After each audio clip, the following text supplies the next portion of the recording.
بسم اللہ الرحمن الرحیم، السلام علیکم ورحمۃ اللہ۔ 10 مئی کو جب پاکستان کی جانب سے ایک آپریشن لانچ کیا گیا بڑی کامیابی کے ساتھ، اور پاکستان نے کامیابی حاصل کی، فتح حاصل کی، انڈیا کو سبق سکھا دیا، انڈیا کے 14 طبق روشن کر دیے، تو اس کے بعد DGISPR اور نیول کے ترجمان اور ایئر فورس کے ترجمان کی جانب سے ایک پریس کانفرنس کی گئی۔ اب اس کے اندر یہ اصل میں یہ جو پریس کانفرنس کی گئی تھی، مقصد تو بتانے کا یہ تھا، اس پریس کانفرنس کا مقصد تو یہ تھا کہ تمام کے تمام لیول کے اوپر ایئر فورس نے، آرمی نے، نیوی نے کیا کام کیا ہے، کیا کردار ادا کیا ہے، کس طریقے سے انہوں نے انڈیا کے حملوں کو کاؤنٹر کیا ہے، اور اس کے بعد پاکستان کی ایئر فورس کی جو مقبولیت ہے آسمان پر پہنچی ہوئی ہے، آسمان کے اوپر، اور پاکستان کی فورسز نے جو اپنی دھاک بٹھا دی ہے پوری دنیا کے اندر۔ آج پوری دنیا، یورپین طاقتیں، آسٹریلیا، امریکہ، برطانیہ، کینیڈا، عرب ممالک، پوری دنیا جو ہے آج پاکستان کی تعریف کر رہی ہے، اور پاکستان کے فورسز کی تعریف کر رہی ہے کہ اس نے جس طریقے سے یہ آپریشن کیا، یہ جواب دیا، یہ انڈیا کو منہ توڑ جواب دیا۔ انڈیا کو تو اندازہ ہی نہیں تھا کہ پاکستان اس قسم کی قابلیت اور صلاحیت رکھتا ہے، اور اس کی فورسز اس قسم کی ہے کہ اتنی ان کے پاس جدت موجود ہے۔ اگر ان کے پاس، حالانکہ اگر کمپیریزن کیا جائے پاکستان اور انڈیا کے درمیان اس وقت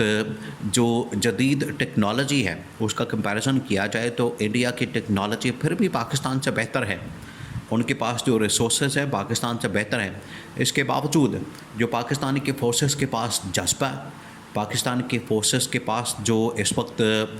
جوش ہے،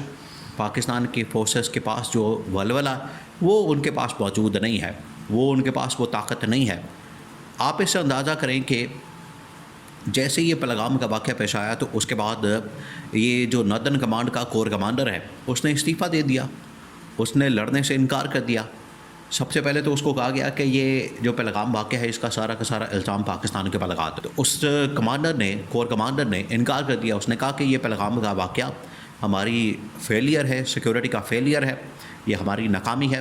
اس کو پاکستان کے اوپر نہیں ڈالا جا سکتا، اور اس کی وجہ سے اس کی آڑ میں پاکستان کے اوپر حملہ نہیں کیا جا سکتا، پاکستان کو ٹارگٹ نہیں کر سکتے، پاکستان کے اوپر حملہ نہیں کر سکتے۔ اس نے یہ بات کی، جس کی وجہ سے نریندر مودی نے کیا کیا کہ اس کے خلاف ایکشن لیا،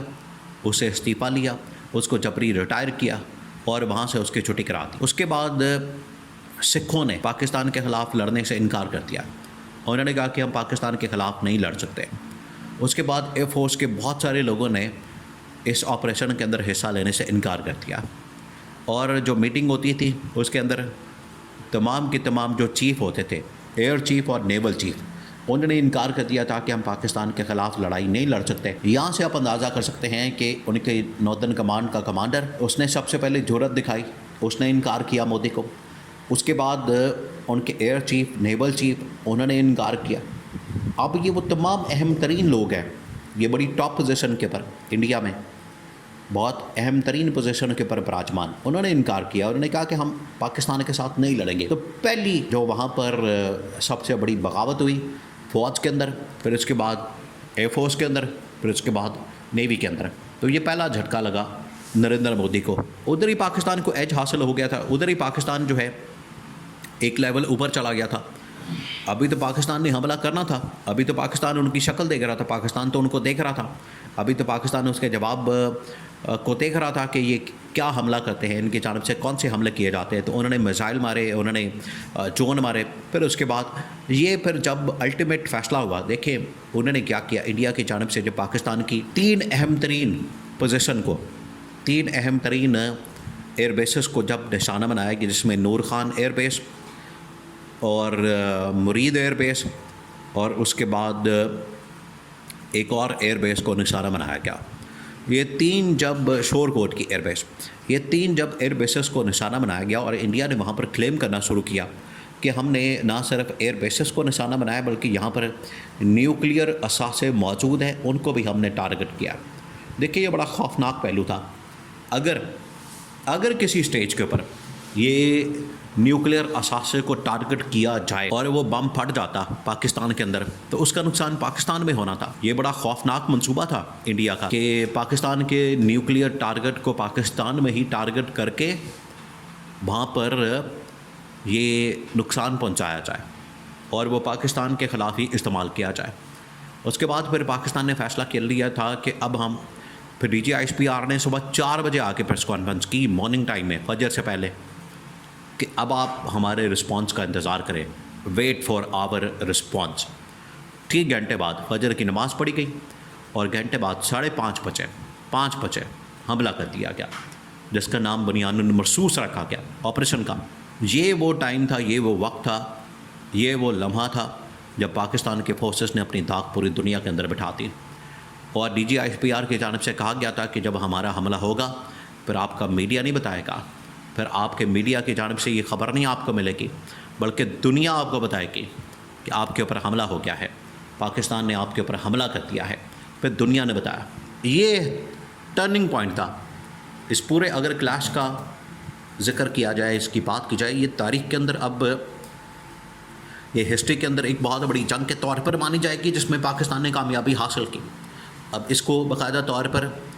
کتابوں کے اندر پڑھایا جائے گا، انڈیا کی تاریخ کے اندر بھی پڑھایا جائے گا، اور پاکستان کے اندر بھی، دنیا کے اندر بھی، اور دنیا کے جتنے بڑے بڑے ٹی وی چینلز، صحافی، نیوٹرل، انڈیپینڈنٹ رپورٹنگ کرنے والے، بات کرنے والے، تجزیہ دینے والے، انہوں نے کہا کہ یہ پاکستان نے اپنی فورسز کے ذریعے سے انڈیا کو چاروں شانے چت کر دیا، ہرا دیا۔ یہ وہ وقت تھا، لمحہ تھا، جب پوری دنیا کے اندر پاکستان کی فورسز نے، پاکستان کی تمام مسلح آرمڈ فورسز نے کامیابی حاصل کی، اور اس کا پوری دنیا کے اندر ڈنکا بجنے لگا۔ آج پوری دنیا میں یہ جو پاکستان کے اندر ایئر فورس کے، پاکستان کے اندر نیوی کے، فوج کے آفیسرز موجود ہیں، اور ان کے پاس جو ٹیکنالوجی موجود ہے، اس کی مانگ، اس کی ڈیمانڈ پوری دنیا کے اندر بڑھ چکی ہے، اور انڈیا کی ٹیکنالوجی بھی فارغ ہو گئی۔ خیر ان کے پاس تو اپنی ٹیکنالوجی ہے نہیں، کوئی جاپان سے پکڑ کے، فرانس سے پکڑ کے، رشیا سے پکڑ کے، امریکہ سے لے کے، اسرائیل سے لے کے، ایسی مکسر شاپس نے بنا کے تو یہ سارا ڈرامہ کیا ہوا ہے، تو بے نقاب ہو گیا۔ انڈیا کی طاقت مکمل طور پر بے نقاب ہو گئی، جو اس خطے کے اندر وہ سپر پاور بننے کا خواب دیکھ رہا تھا، وہ فارغ ہو گیا۔ اب پاکستان کے پاس یہ موقع موجود ہے کہ پاکستان اس اسٹرینتھ کے ساتھ، اس طاقت کے ساتھ اب اس خطے کے اندر سپر پاور کے طور پر سامنے آ سکتا ہے۔